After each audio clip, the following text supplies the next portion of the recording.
привет, с вами Андрей. Мы продолжаем NetHack. Остановились мы на том,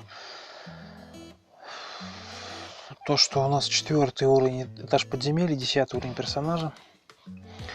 Также у нас присутствует получается, мужского пола, человек, турист. Нейтрального вероисповедания, 90 хп, 38 магии, минус 15 армор класс. Автоподбор у нас золото стоит. Мы, получается, в данный момент перегружены, из-за этого замедлены. У нас экипированы даггеры, и мы эксперт в даггерах. Прокачаны у нас эксперт даггеры и дротики на уровне умелый.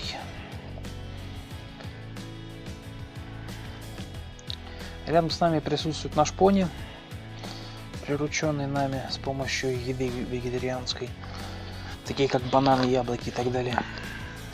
Также присутствует недалеко кентавр.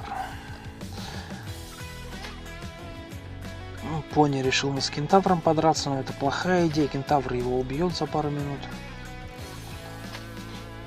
Поэтому мы мешать не будем. Нам потому что не актуально. Мы видим то, что здесь присутствует, получается, один фонтан и второй фонтан. Тут два фонтана присутствуют. А на 5-м уровне мы, видимо, были уже, но не до конца. Поэтому наша задача просто сейчас попытаться просочиться чуть повыше. На 5-й уровень подземелья, например.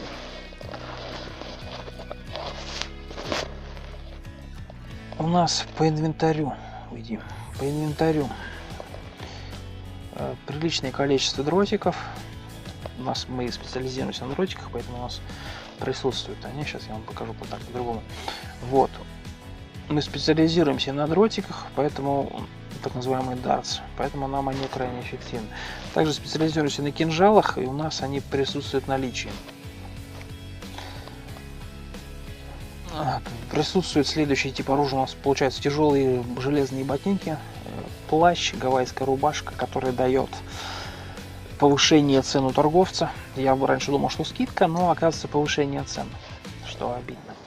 Если вы к торговцу придете именно в гавайской рубашке, торговец ваш пошлет, скажет: давайте по завышенным ценам вам все продавать будет. Торговец неважно какой, будь то универсал, либо деликатесный, либо арморы, либо там какой-нибудь световой, который продает лампочки все. Также у нас присутствует железный шлем, плюс 2 орчи, тяжелый железный щит, на плюс 1 дворская метриловая кольчуга, что хорошо. Также присутствует плащ, бинты мумии так называемые, и легенькие перчаточки. Некоторые типы еды присутствуют. Лизард. Лизарды нужны для снятия окаменения, если вы успеете при взаимодействии с кокатрисом, например.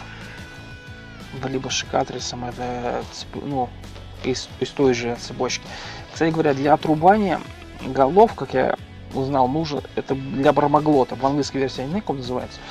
Но если мы встретимся с бармаглотом, оружие будет крайне эффективно. Кто смотрел прошлую серию, поймет, о чем я говорю. Вот. Также у нас присутствует банан, это вегетарианская еда. Small mold, это что-то связано с плесенью. Тоже оно пойдет как вегетарианская еда. Фуд рацион, она, так называемый пищевой паёк, она пойдет обычно как просто еда. Обычно за ней люди питаются, не считается как вегетарианская. Но крайне расточительное яйцо, оно считается не вегетарианским, потому что яйцо нельзя кидать, поэтому оно крайне бесполезно. И яйца могут также, как и 3%, так называемая собачья еда, могут вызвать конфузию, что иногда бывает полезно. Панкейк, это, собственно, пирожок.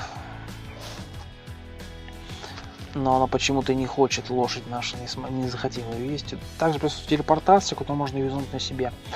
Палочка удара, палочка магической стрелы и палочка копания. Палочкой копания можно очень эффективно выгравить Элберет полупостоянного. Тем самым у вас не будут атаковать мобы. Главное правильно написать надпись. Присутствует неизвестное нам кольцо. До сих пор я до сих пор его не узнал, что за кольцо присутствует у нас.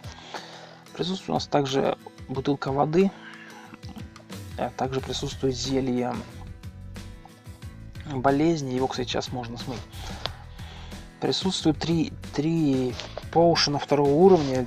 Непонятно, что они из себя представляют. Их можно выпить, но учитывая, что это там может быть еще БЗ. Смотрим общую картину, так называемое опьянение.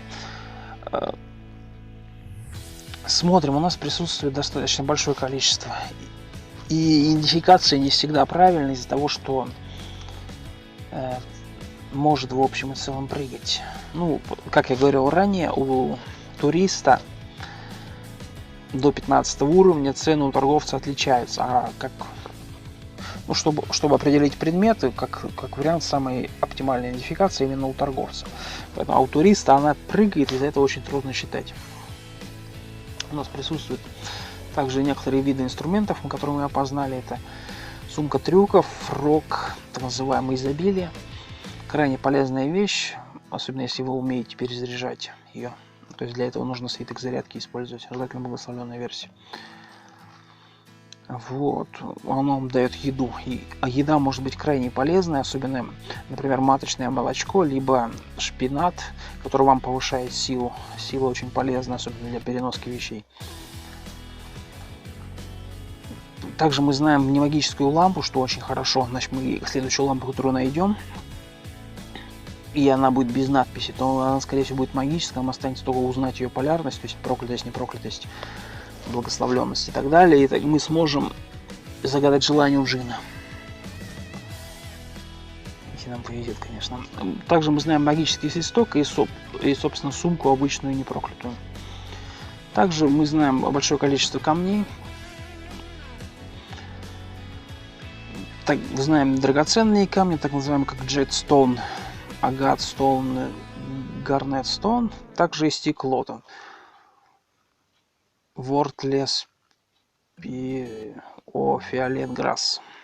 В общем и целом, самые ценные из этих камней это Тачстоун, который определяет все камни, которые вы находите.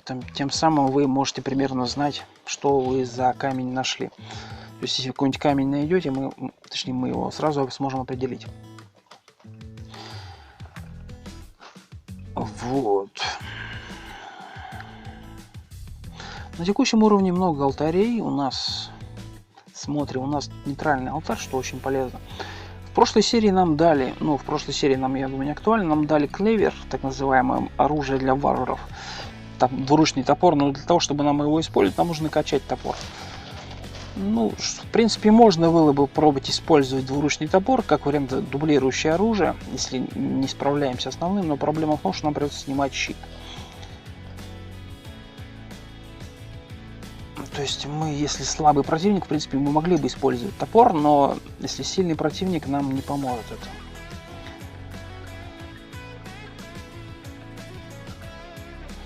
Поэтому как-то так. Поэтому мы, в принципе, можем попробовать сейчас.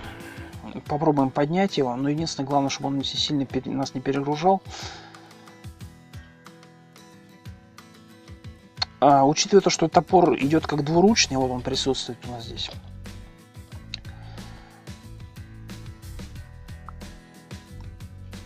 Как мы получили этот топор, нам дало наше божество, когда мы приносили в жертву других существ на алтаре нашего вероисповедания. То есть мы нейтралы, на алтаре нейтрал приносили в жертву других существ, кроме домашних животных. Вот, поэтому как-то так. В принципе, сейчас снимаем щит, для этого нажимаем команду Т. Так, Off. Снимаем щит, нажимаем команду X, это смена оружия. Выбираем топор, нажимаем команду Wield и выбираем, собственно, топор. Мы экипировали топор в руках, теперь у нас в руках, у нас армор класс упал. Теперь у нас он 12 идет, из-за того, что щит нам давал дополнительные единицы защиты. Как вариант сегодня попробовать продвинуться в сторону 5-го уровня, правда я его не вижу здесь, что очень странно, но опять же, вот я нашел рядом с нами. У нас с собой, в принципе, также присутствует проклятая сумка с вещами. Она обычная, не магическая, поэтому проклятость ее и роли особо не играет. Мы перешли на 5-й уровень подземелья. Мы видим то, что у нас здесь присутствует оракул, что очень хорошо. Оракул крайне полезен тем, что вы можете, получается, смыть зелья, которые вы не используете, что бывает крайне полезным. Также мы можем с помощью рога единорога, который у нас присутствует, благословленный, получается, через команду Deep, так называемое взаимодействие, мы можем с помощью рога единорога зелье болезни смыть.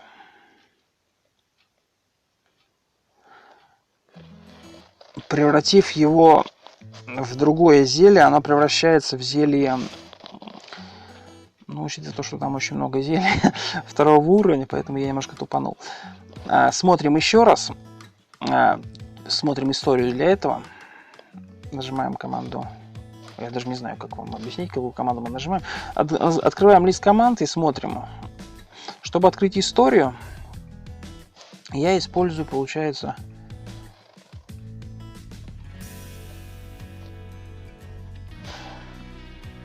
так называется, апостроф и 0. Чтобы в вашем случае его открыть, это, скорее всего, нужно будет... Ищем вот этот вот апостроф и 0, чтобы я вам смог объяснить это.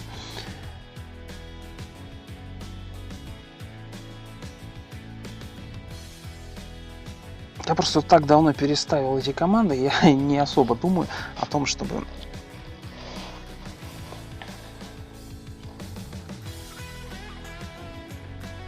Поэтому уж по конкретным командам я уже, честно говоря, даже подзабыл.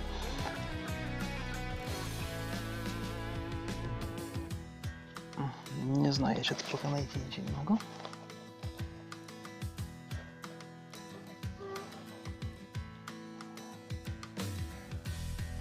Ладно, будем считать, что я не нашел.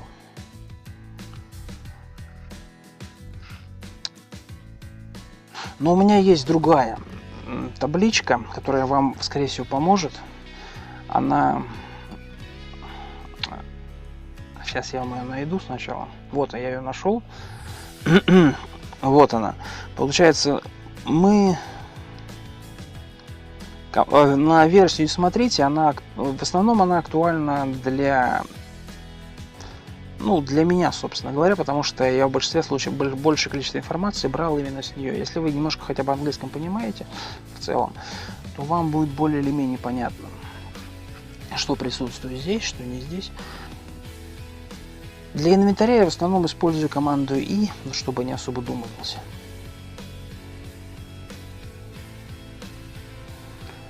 Хотя тут еще есть и другие команды. Команды в большинстве случаев они идут через решетку, прописываются. Есть команды, которые через Ctrl идут.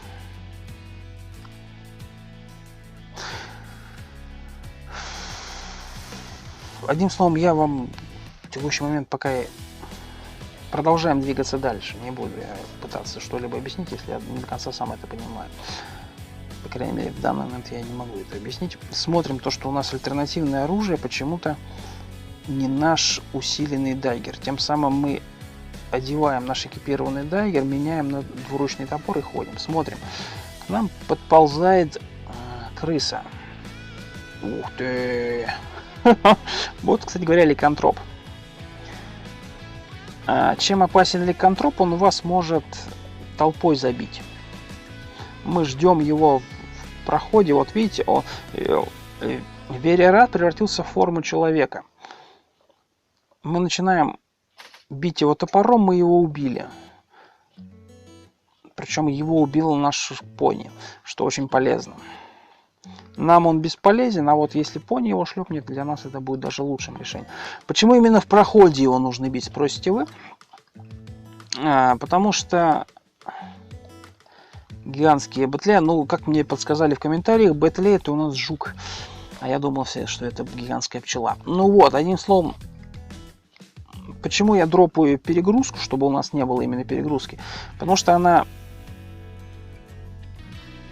Подходим, и с помощью нашего топора, у нас выбран в данный момент, мы заодно его подкачаем.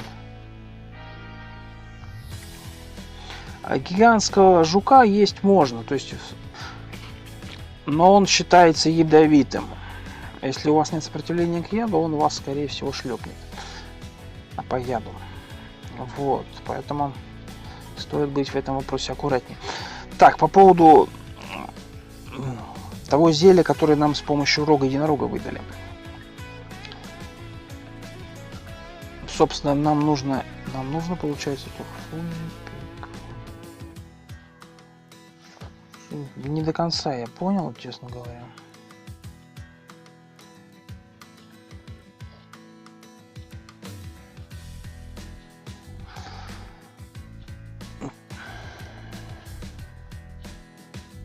У нас просто очень много зельев такого типа.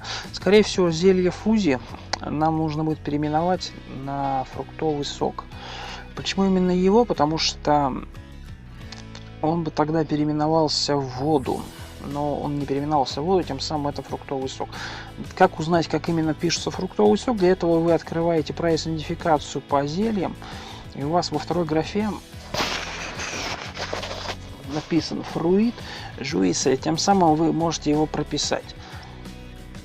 Как узнать, где конкретно он? Мы нажимаем S, нажимаем, выбираем выбрать из списка, и тем самым мы ищем. Здесь получается наш фузи и прописываем фруит жуисе.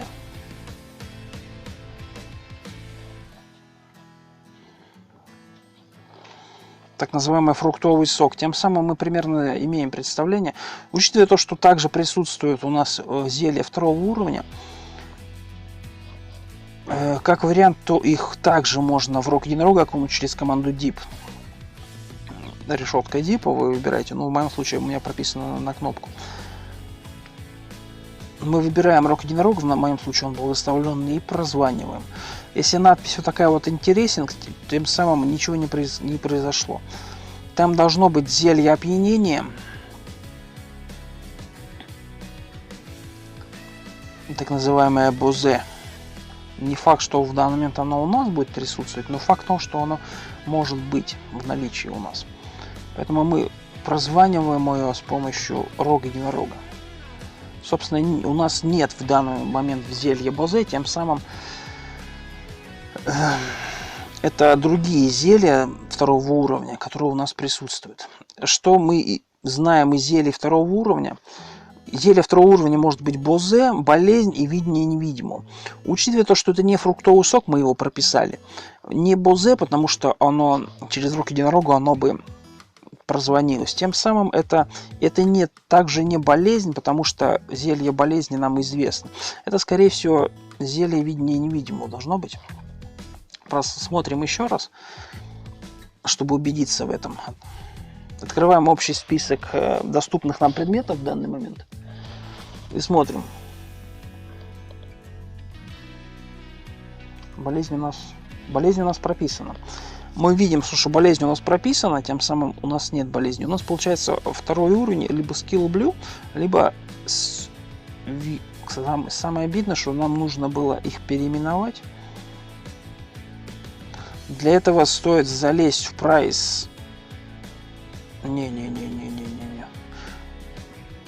Залезть в идентификацию и просто прописать им еще дополнительно, помимо циферки 2, прописать им дополнительно их наименование. То есть, например, в данном случае свирли тут написано, то есть помимо циферки 2 нам нужно еще написать свирли, чтобы у нас не было такой ситуации, что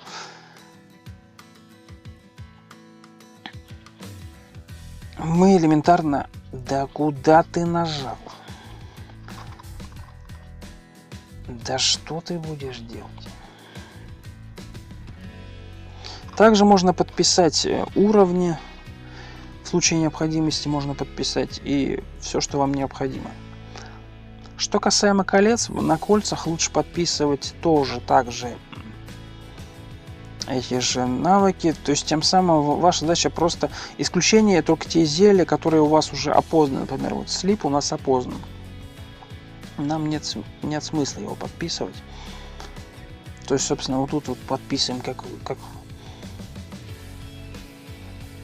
Сулан, так называемый. Но опять же, не забываем прописывать его уровень, чтобы он нам давал представление о том, что он из себя представляет. Потому что зелья не всегда не до конца опознаются, а в нашем случае у нас очень много поушенов второго уровня, тем самым мы не знаем, что у нас конкретно за зелье. И из-за этого мы можем запутаться. А так мы, скорее всего, со стопроцентной вероятностью поймем, что это одно из тех зелий, которые мы использовали. Поэтому очень важно именно прописывать. Это относится в большинстве случаев и к свиткам, и к кольцам, и к зельям.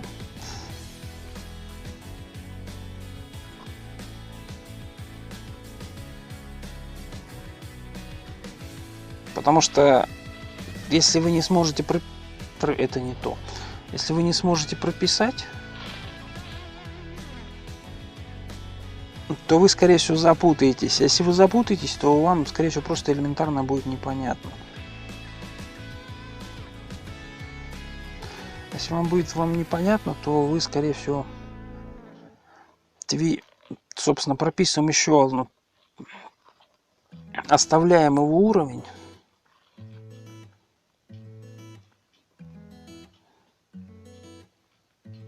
И прописываем. Также прописываем дальше следующее кольцо, которое нам известно. Желательно прописать все так.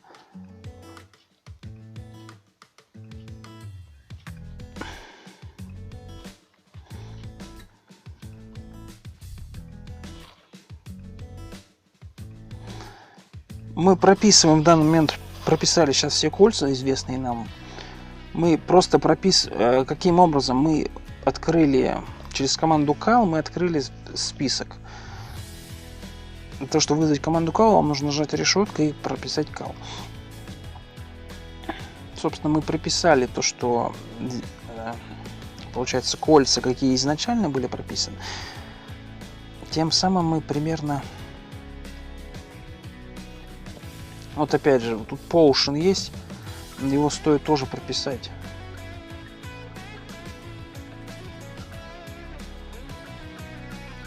Просто, грубо говоря, в данный момент дублируем надписи для того, чтобы у нас все поушены второго уровня, они хоть как-то отличались. Например, если у нас очень большое количество поушенов второго уровня будет, мы не сможем их как-то отличить друг от друга, что будет очень плохо. Поэтому наша задача их прописать так, чтобы мы смогли их отличить друг от друга.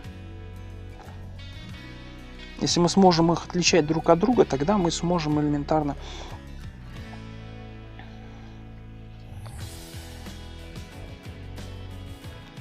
что именно писать нужно? Писать нужно именно то, как она изначально называется, ваша палочка, ну, либо potion, либо свиток. Особенно если вы не знаете, что это конкретно. Вот, например, 5 уровень potion, то есть тут можно прописать, я даже не знаю.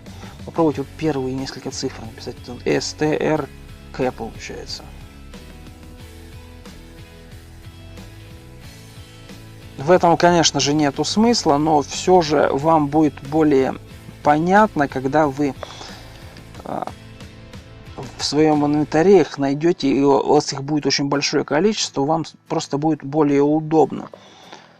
Да, смысла особого нету, и, скорее всего, названия, смысловые нагрузки, они не несут эти названия.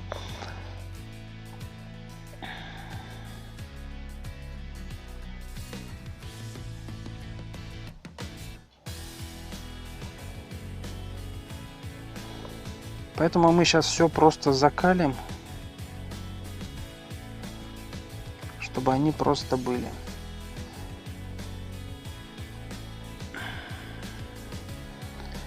Хаски.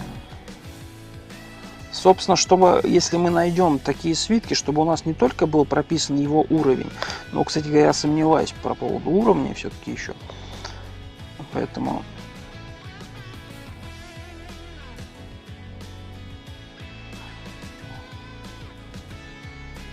Потому что я до этого момента думал, что у нас обратный уровень, а у нас получилось, что уровень в другую сторону идет.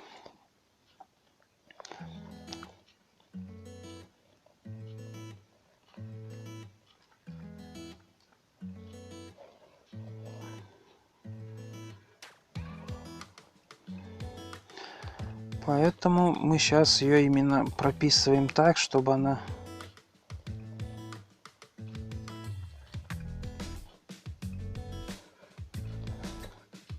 Чтобы мы, если в следующий раз мы ее поймаем, чтобы она в общей стопке она нам не дала другие ненужные для нас цифры.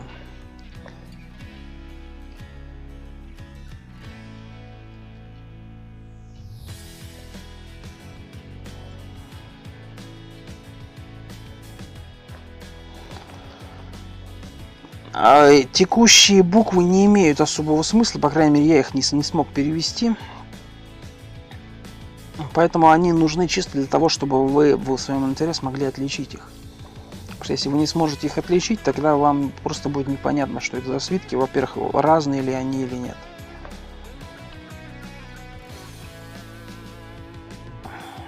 То есть, например, у нас два... Откуда взять это? Вам нужно просто приписать то, что изначально на них написано.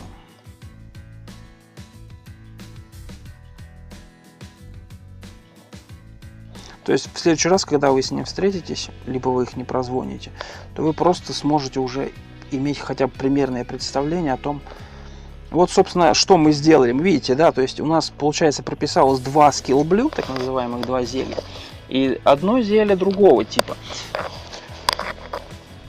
То есть, тем самым, если они второго уровня, то, во-первых, нам нужно узнать их полярность, ну, так называемая благословленность, неблагословленность и так далее. Если они второго уровня, что очень странно, они, скорее всего, не могут быть второго уровня, я, скорее всего, неправильно определил. Почему? Потому что мы нашли болезнь, но не нашли... Мы нашли фруктовый сок, нашли болезнь зелья. Но не смогли найти... То есть это, скорее всего, зелье видения невидимого. Одно из них, если я все правильно определил. Если я неправильно определил, то, скорее всего, это уже следующий уровень. Но, опять же, важно знать полярность на текущих зельях, поэтому в любом случае стоит бежать к алтарю, подтянуть к себе нашего питомца с помощью волшебного свистка.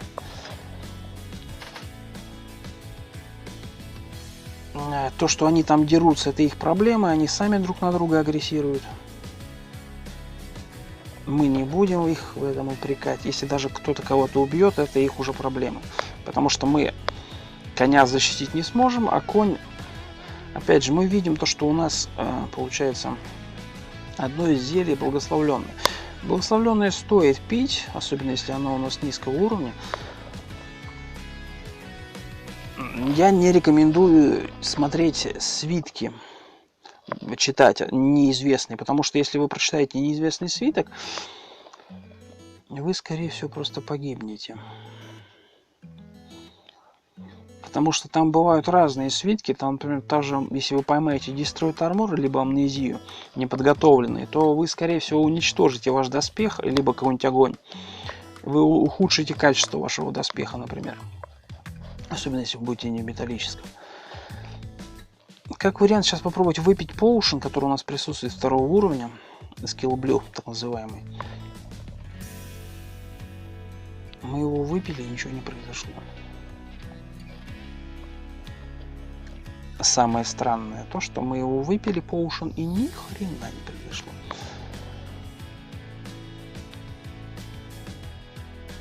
Чтобы узнать, что конкретно произошло с вами, ну, по крайней мере, в нашем случае нам ничего не написали.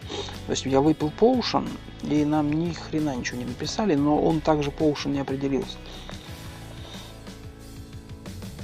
А нет, Monster Detection это определился. То есть, опять же, видите, как я неправильно писал. То есть, Monster Detection, это я для справки. Это 4-й уровень, насколько я помню. Да, то есть, видите, Monster Detection 4-й уровень. А я его прописал как 2-й уровень. То есть, видите, да? Нам повезло, что он не проклятый. Что тут бывают поушены крайне опасные, такие как полиморф, если вы его, или, например, рассид.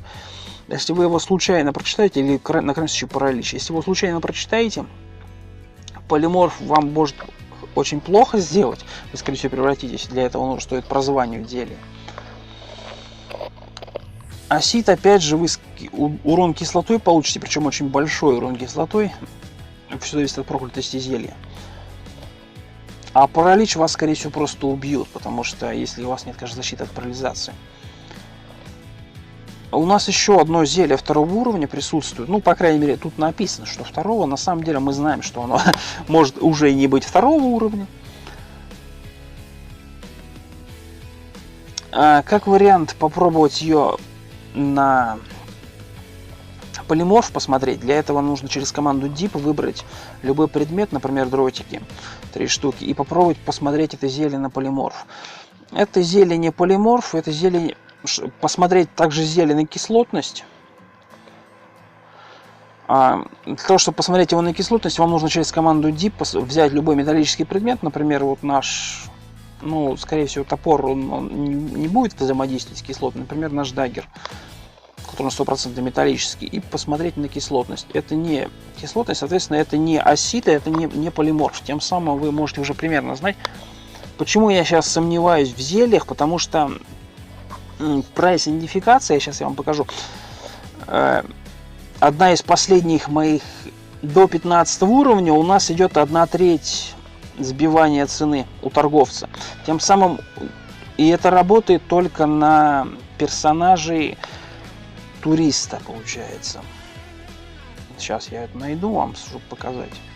Вот он.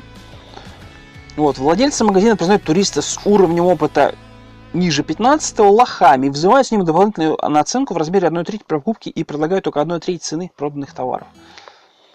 То есть для нас будет больше цена, и, соответственно, для нас будет при покупке крайне невыгодно. Вот почему точно определить очень сложно. Можно, конечно, высчитать 1/3, но я точную цифру узнал буквально вот только сейчас, поэтому... Плюс, опять же, если вы будете... Та же проблема возникнет, если будете носить заметную рубашку либо дурацкую кепку. С кепкой я ни разу не взаимодействовал. А вот заметную рубашку, вот у нас она присутствует в инвентаре. Она у нас, на нас одета. Но опять же, она у нас надета под доспех. Соответственно, он ее не видит. То есть взаимодействия никакого не получается. Тем самым в теории мы можем даже пить то зелье. Единственное исключение, оно может быть просто для нас нейтральное.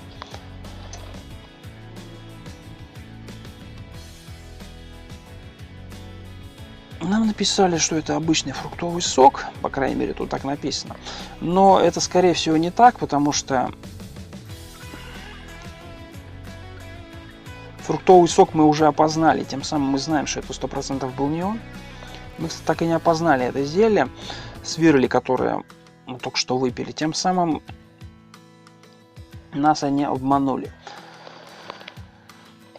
Как вариант, сейчас стоит смыть зелье Monster Detection, потому что оно сомнительного содержания, если честно. Для того, чтобы его смыть, вам нужно пробежать, ну, собственно, найти любой фонтан,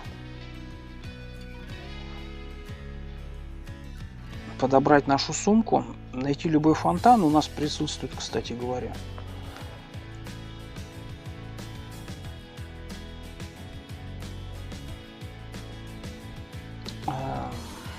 Сложно сказать, что происходит. Я, честно говоря, с таким впервые сталкиваюсь. Скорее всего, это работает Monster Detection так, но очень странно он работает.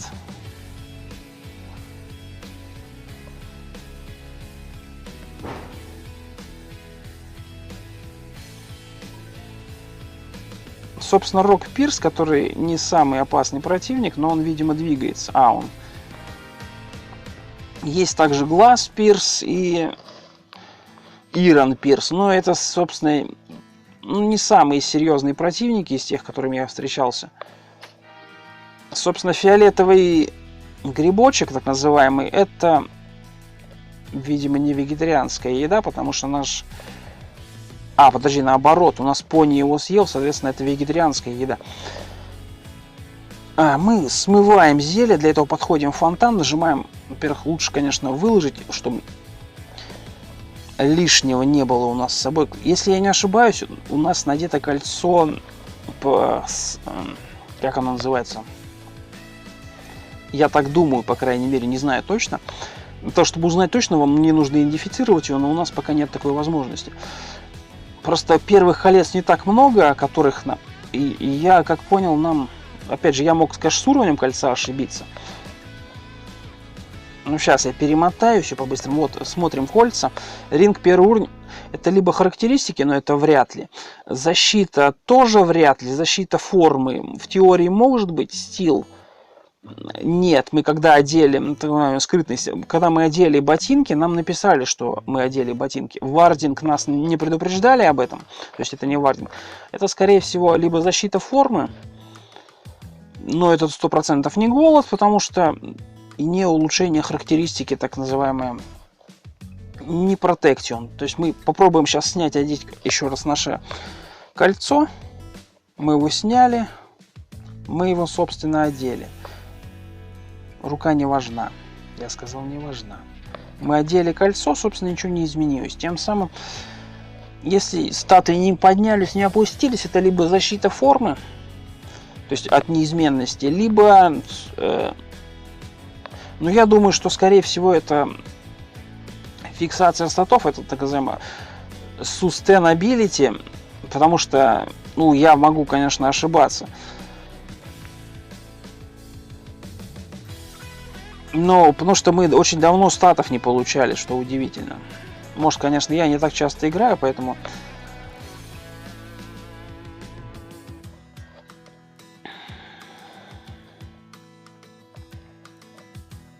Прописываем sustainability, чтобы примерно иметь представление. Со знаком вопроса напишем. Либо это protect form, так называемая защита формы.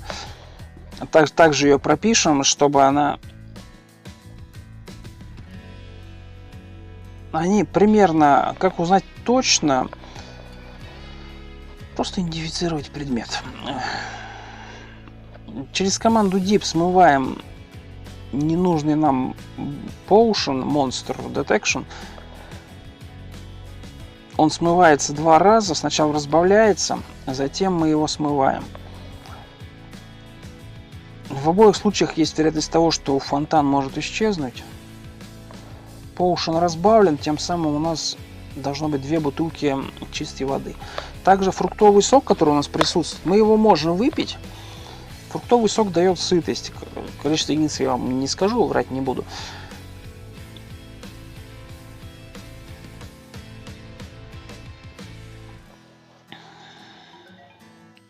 Поэтому как-то так. В принципе, мы могли бы и фруктовый сок смыть. И потом бафнуть зелье благословленное. По еде у нас вроде пока и есть. Но фруктовый сок, он заменяет еду, если вы без еды, например, играете, что очень иногда бывает полезно. Попробуем тогда еще раз дипнуть. Дипаем фруктовый сок. Фонтан, окунаем его дважды. Сначала он разбавляется, потом зелье, так называемый дилют. Ну, дилютет я ее читаю, но она дилют.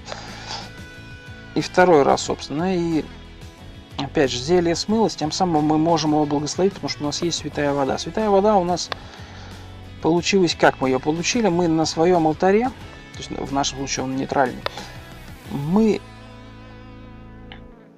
принесли поушены чистой воды.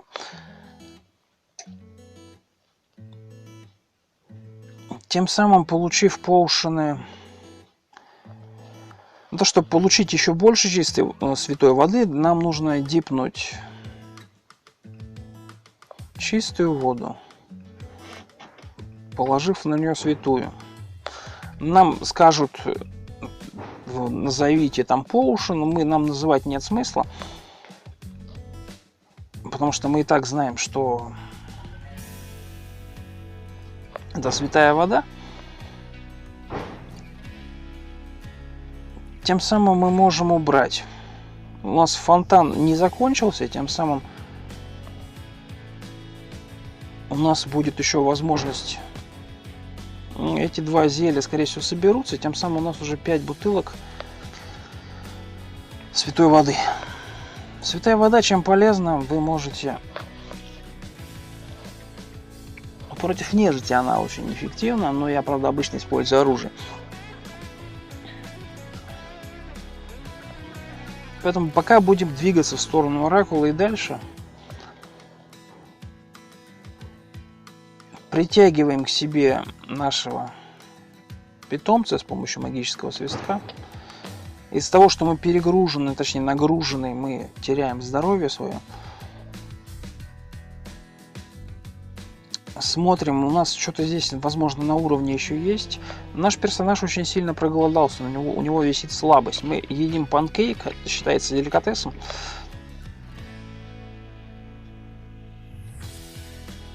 Мы слышим воду на текущем уровне, но воды на текущем уровне много. Здесь стоит оракул. У оракула всегда 4. Кстати говоря, стоит выкинуть сумку, чтобы мы перестали быть перегруженными. Забежать к оракулу. Мы видим дог, так называемая собачка, но она для нас нейтральная. Единственная проблема в том, что эта собачка нам мешает идти. Кстати говоря, при разбивании статуи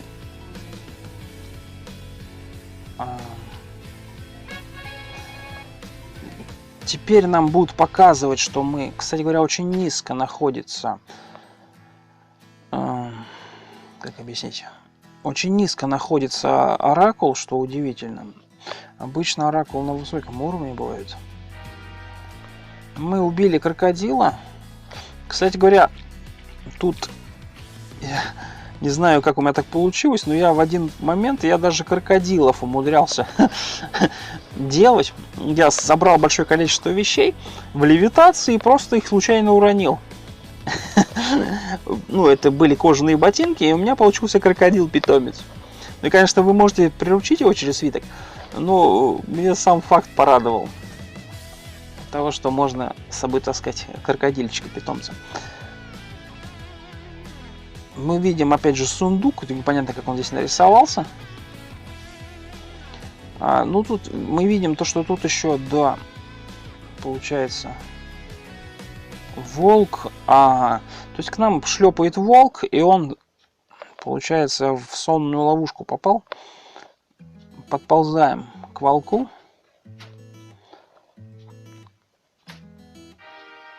Мы его бьем нашим топором, который нам подарил наше божество. Смотрим, нам оставил труп, он нет.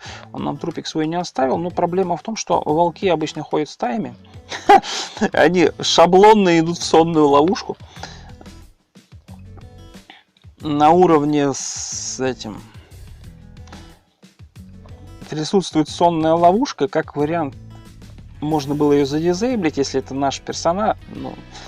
Сонную ловушку мы снять, скорее всего, не сможем. Ждем, пока он проснется. Волк в какой-то веке проснулся.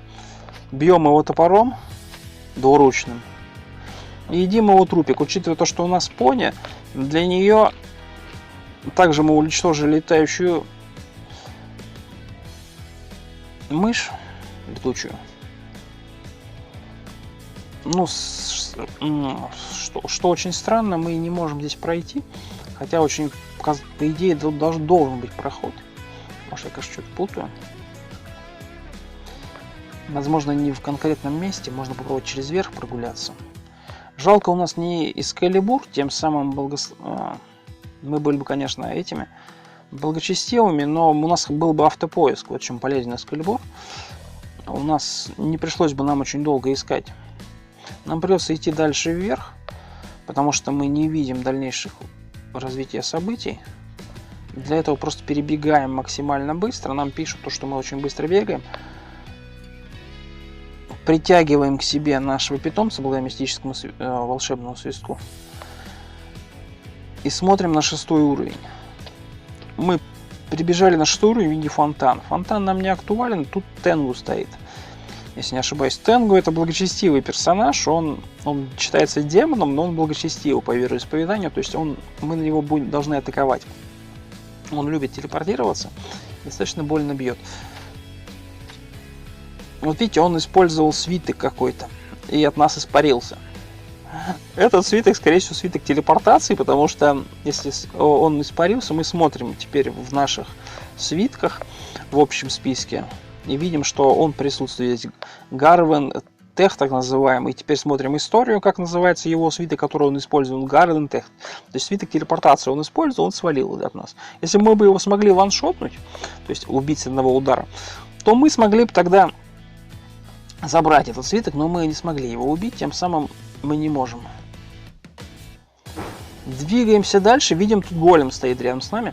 Голем — это легкий голем, он дропает большое количество монет, не монет этих, доспеха, легкого доспеха.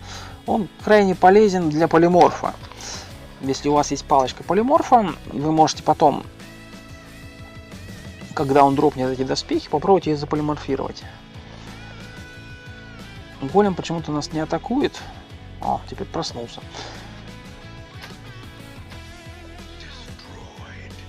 Как, собственно, говорилось ранее, у него большое количество доспеха. Количество бывает разное, поэтому к конкретным цифрам привязываться нет смысла. Несчастный Тенгу, который в любом случае погибнет, потому что мы к нему идем.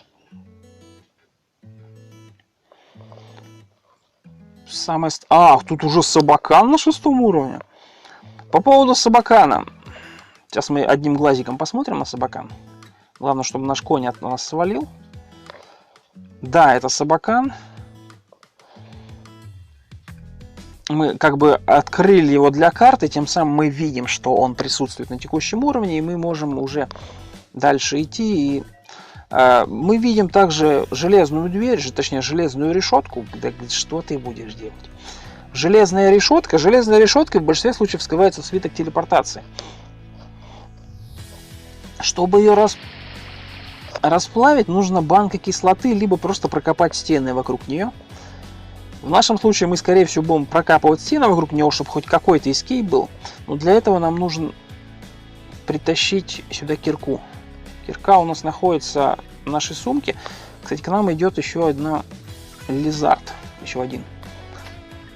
Лизард, как я говорил, чем... У нас, кстати, в игре скилл прокачался на оружие. Теперь мы хотя бы не настолько никчемные. У нас теперь хотя бы акс базовый, тем самым мы можем хотя бы махать, что очень полезно. Но учитывая то, что это артефактное оружие, мы можем всех кислотных, не кислотных спокойно душой бить.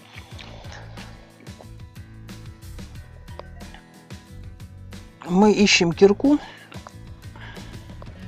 Она в тулсе должна лежать.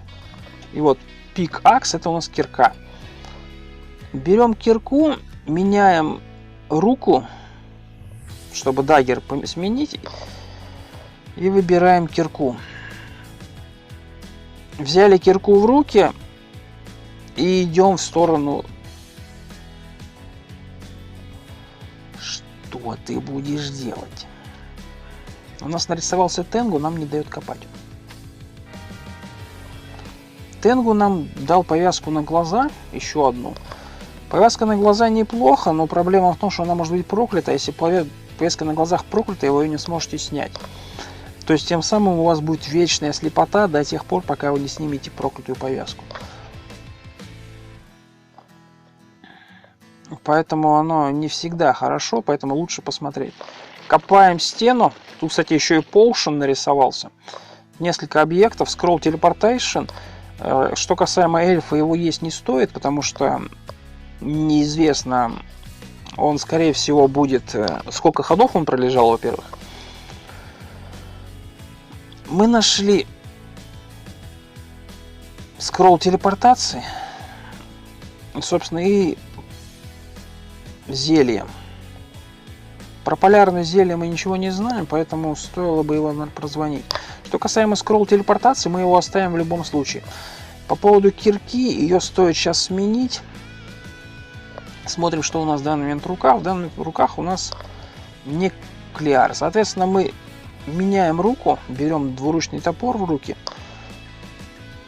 и берем стинг в руки. Тем самым у нас смотрим, что у нас присутствует в руках, все. И убираем кирку в сумку. Почему? Чтобы она у нас не давала нам перегруз, который... Вес очень важен, он отвечает за скорость атаки.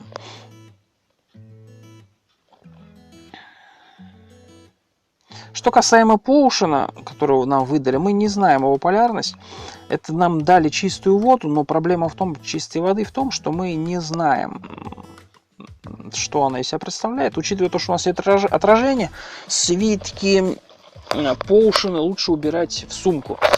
Почему именно в нее? Потому что если на вас будут кидать огонь, а на вас и вас наверняка будут кидать, либо холод, у вас, во-первых, свитки сгорят, во-вторых, все баночки, которые у вас присутствуют в инвентаре, либо ледяной какой-нибудь мох прилетит, у вас они просто будут уничтожены. В сумке, а у них есть шанс сохраниться, потому что, во-первых, это сумка, а не, как говорится, открытый инвентарь. Тем самым вы можете в этом вопросе спокойной душой двигаться. Что очень странно, нам статы не дают.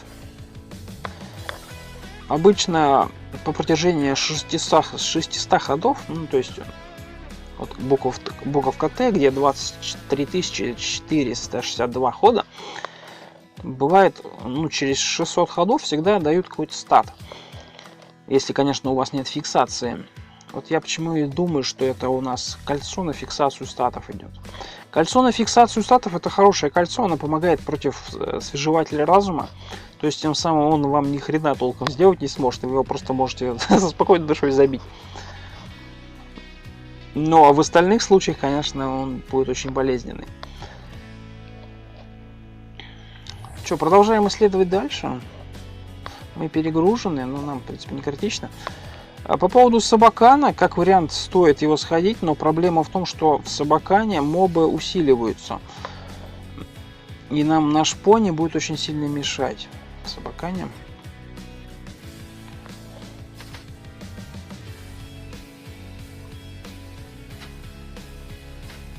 Мы видим гремлина, лучше облегчиться, потому что гремлины имеют свойство красть ваши статы, по крайней мере, как написано в Википедии.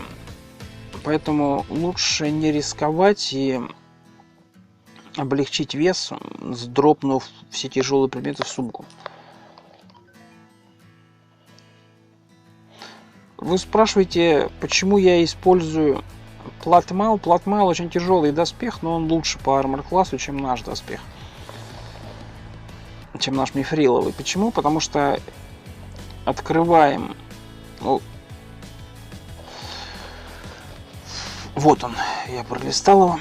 Вот он, читаем Платмел 3, а у наш Dwarf Mithril 4. Тем самым он на +1 он лучше.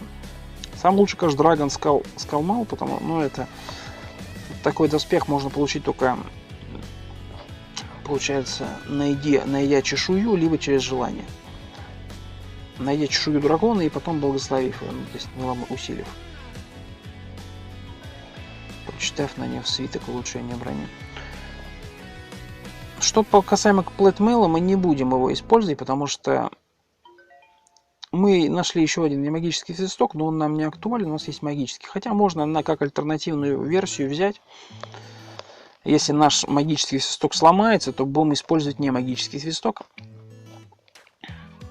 Свистки не ломаются, сразу скажу. Потому что, ну, я на тот случай, если у нас, например, нимфа скоммуниздит его. А защиты от кражи нету. То есть мы, как объяснить, если вы закрытая дверь, выламывать по понятным причинам мы ее не будем. Мы нажимаем команду Untrap, смотрим, чтобы на двери не было ловушки, желательно несколько раз, используем на нее ключ, так называемый команд Unlock, и тем самым мы видим. Мы также видим то, что тут присутствует желтая плесень, так называемый Oil of Mold. Желтая плесень мы будем убивать дистанционно, но она кислотная, то есть нам нужно бить ее именно деревом, не металлом. Либо топором попробовать шлепнуть. Мы убили плесень, но она бы оказалась пустая. Кстати говоря, по поводу статуи. Со статуей, ну не конкретно с этой, а вообще высокого уровня, то есть, например, там выше 6 и так далее, может выпасть книга, ну, либо другие ценные предметы, книга заклинаний. Поэтому статую крайне полезно разрушивать.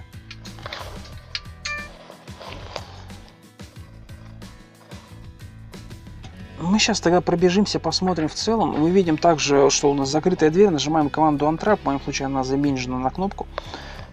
И с помощью ключа открываем. если видим, что... Мы видим футрацион, поднимаем футрацион, видим палочку удара, поднимаем палочку удара и видим монеты, немножко монет. Видим еще у нас получается броня. Броня это легкий армор. Легкий армор нам не нужен. Легкий армор нужен для магических классов, которые используют постоянно магию. Он для них будет крайне эффективен, потому что тогда будет повреждение на взаимодействие магии минимальное. Тем самым вы сможете использовать магию без шанса фейлиться. У нас нет заклинаний, чтобы показать это.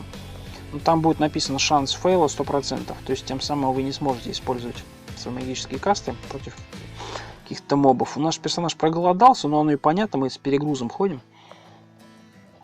Я пытаюсь вести поиск, но у нас пока не особо ничего не получается, потому что мы ничего не можем найти. Но мы нашли жука фантастического. Призываем нашего несчастного пони. Наш несчастный пони шлепнул этого питомца. Чтобы уничтожить железную решетку, как говорил ранее, вам нужно использовать кислоту. Поушен кислоты, как вариант, либо быть, собственно, мобом, который уничтожает железные предметы. Но проще всего, самый надежный способ. Наш персонаж проголодался, мы сейчас что-нибудь ему дадим перекусить, чтобы он нас отвалил. Смотрим под ногами. Под ногами у нас пусто. Смотрим на... Это торговец, причем это универсальный торговец, что очень полезно. Я бы даже сказал божественно это. Смотрим, что он нам предлагает. Друм это барабан. Барабан бывает двух типов. Один обычный, другой землетрясение. Ну, в общем и целом, один создает ямы, второй просто отпугивает монстров за счет звука. Potion Extra Heal, конечно, стоит купить в любом случае. Фигурка Гекко, если будете с собой долго носить ее, она рано или поздно обратится в эту ящерицу, но ящерица не факт, что будет приручена. Шекс, так называемый ящичек за 1300, ну, понятно, я вам покупать ее не будем. И Пирс Клот, это один из... Ну, для нас цена, конечно, будет завышена, поэтому особо обольщаться не стоит. И, собственно, двуручный меч присутствует у него тоже. Ну, у нас меч, у нас топор в любом случае лучше, потому что у нас он, как говорится, выданный нашим божеством, поэтому у нас он лучше. Как вариант, стоит купить Extra Potion. Для этого стоит вытащить из нашей сумки монеты через команду Apple, потом команду TAG, выбрать Coin и, собственно, подобрать потом Potion Extra. И, собственно, монеты потом убрать обратно, потому что, ну, чтобы элементарно для прикола у вас их ни с кого не видели. Да элементарно, когда вы, например, с сумкой хранения ходите, монеты в сумку хранения запихнуть, потому что монеты тоже имеют вес. Что касаемо плаща, честно говоря, я не знаю, что за это за плащ такой. Но, опять же, если исходить из того, что там 1/3 цены, то это, грубо говоря, 80 делить на 3 надо. Это у нас где-то 26, получается, практически 27 монет он стоит. Открываем плащи, у нас есть плащ-идентификация примерная. Вот, плащ-идентификация, и она примерно... Смотрим на нашу харизму, у нас харизма 14. Смотрим, у нас получается 11-15 харизма, и у нас примерно он стоит... В том случае он стоит 80, то есть это получается самый хороший плащ считается. Его нам стоит купить.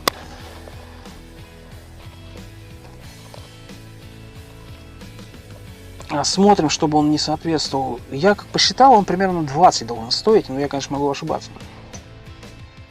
Просто 20 цены тут нету. Поэтому, скорее всего, цена будет немножко утрирована.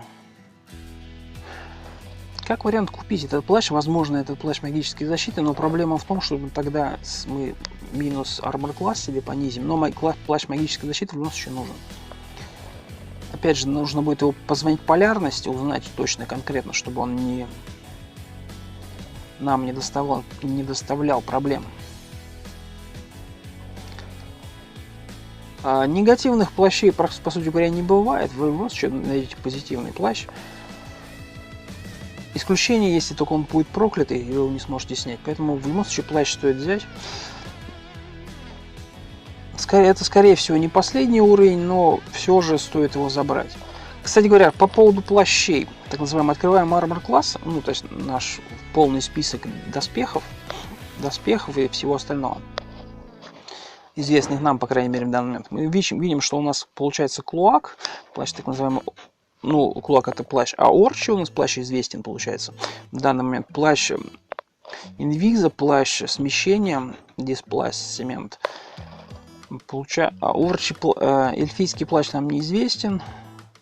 Магической защиты тоже нам неизвестен, поэтому мы в любом случае подбираем его. А хотя нет, эльфийский плащ есть, вот Элвен Клоак. Соответственно, мы не знаем только магический плащ.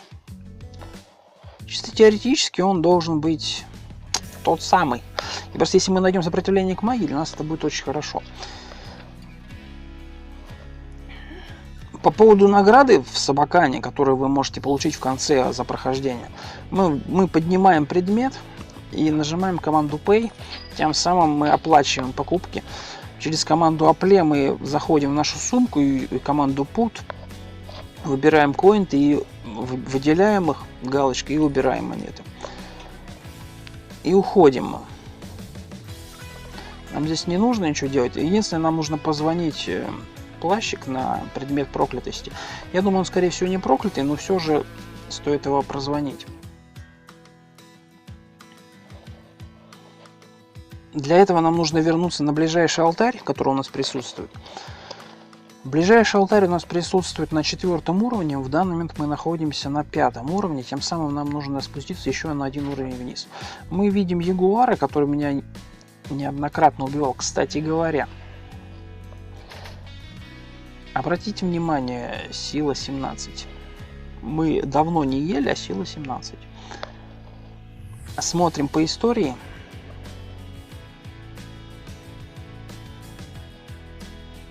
Нет, по истории нам ничего не подсказали.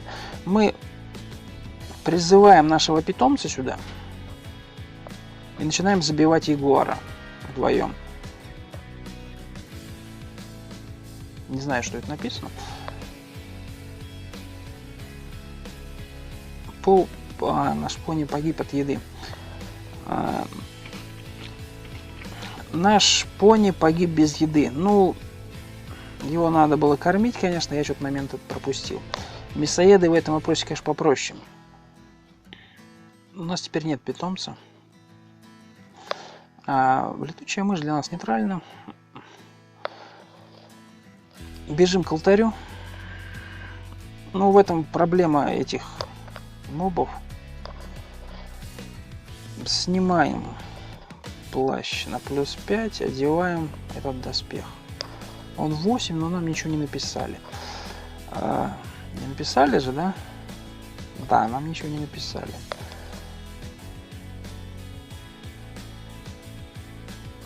Чисто теоретически это может быть плащ магической защиты. Чтобы это узнать, плащ должен сработать.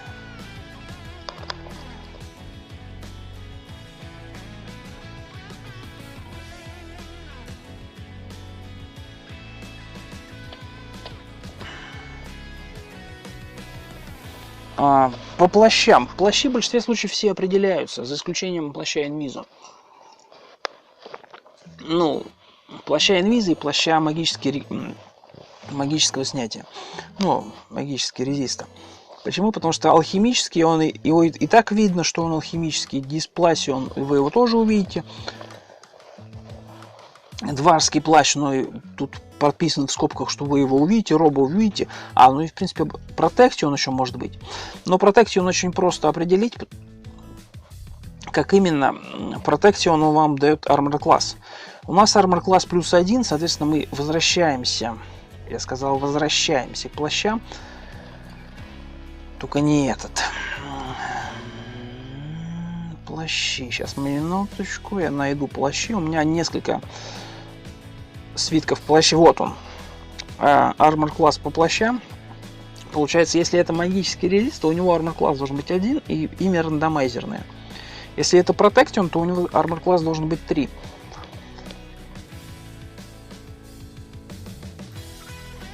Также может быть плащ смещения, но плащ смещения нам известен. Соответственно, это, скорее всего, плащ магической защиты. Поэтому мы можем, в принципе, смело подписать текущий плащ плащом магической защиты через команду name. Потому что если я прав, то это именно он. То, чтобы узнать точно,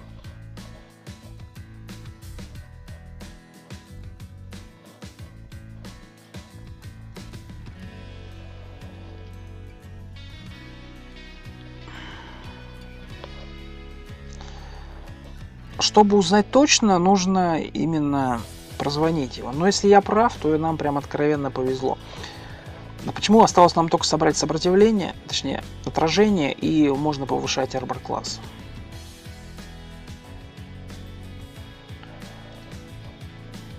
Ну, потому что плащей, которые на единичку, не так много. Орчий плащ нам бы прозвонили. Дварский плащ нам бы тоже прозвонили. Легкий плащ в теории да, но скорее всего нет.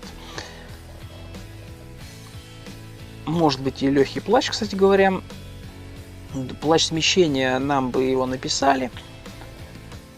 Просто тут вопрос в цене. Нам написали, что он 80 стоит. Ну вот он как раз примерно 80 и стоит. Инвиз у нас есть, инвиз не определяется. Алхимического плаща у нас нету, но он прописан как апрон, то есть в любом случае вы его узнаете. Эльфийский плащ тоже у нас присутствует в наличии. Роба, она присутствует также, и она идет на место доспеха. То есть она по сути не плащ, она как доспех идет. Тут единственное остается либо легкий плащ, либо, собственно, плащ магической защиты. Но я надеюсь, что это все-таки магическая защита. Если это так, то нам откровенно повезло, потому что магическая защита это очень нужная вещь. Она защитит полиморфа. Это, кстати, очень просто узнать. Вставь телепортирующую ловушку. Если вы, либо случайно, либо нарочно встать в нее, и если вас не телепортирует, а вам скажут, что что-то типа вы не можете этого сделать, то это будет наверняка он. Что касаемо Собакана, в принципе, в него можно сходить, но я боюсь, на 10 уровне, который у нас присутствует в данный момент, нам будет очень больно там присутствовать в Собакане. В конце Собакана можно получить либо амулет отражения, так называемый рефлекти, либо бак-холдинг, так называемая сумка хранения. Полярность в большинстве случаев будет нейтральная, то есть не проклятый, соответственно.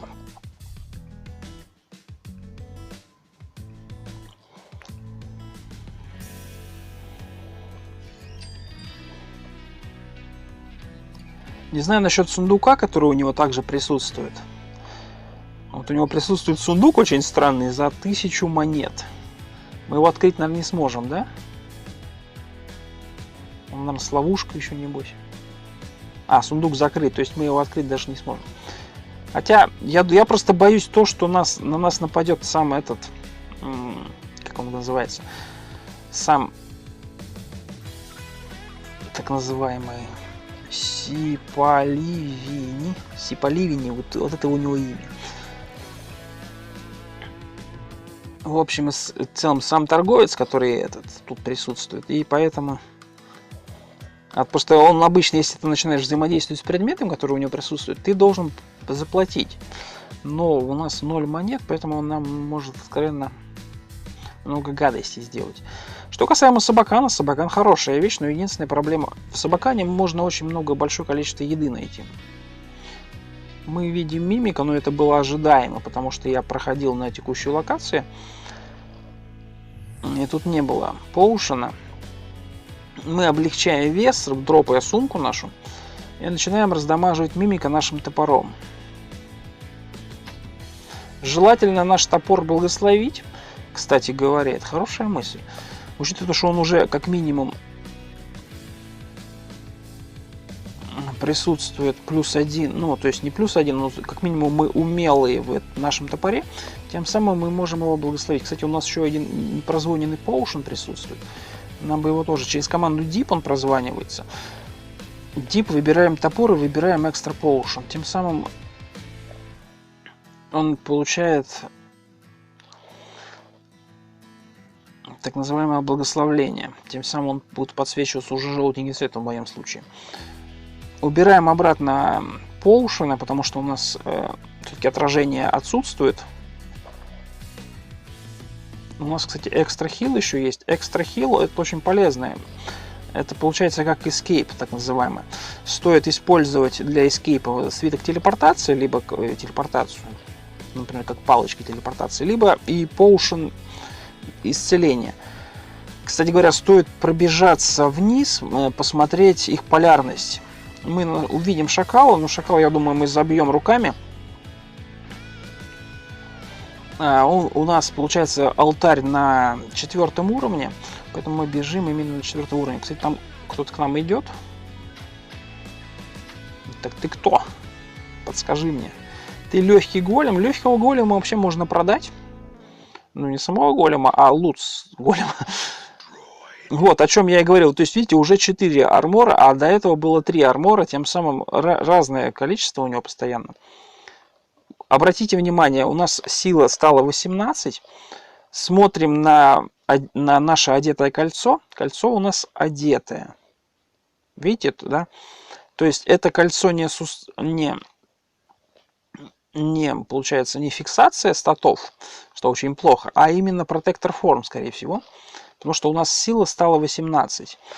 Тем самым нам нужно занеймить кольцо. То есть она, скорее всего, протектор форм идет. Так называемая защита формы.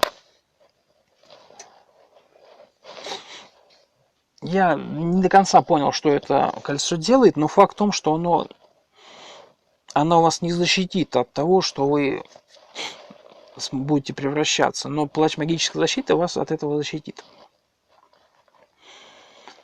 Мы бежим прозванивать текущие предметы на алтарь, положив их.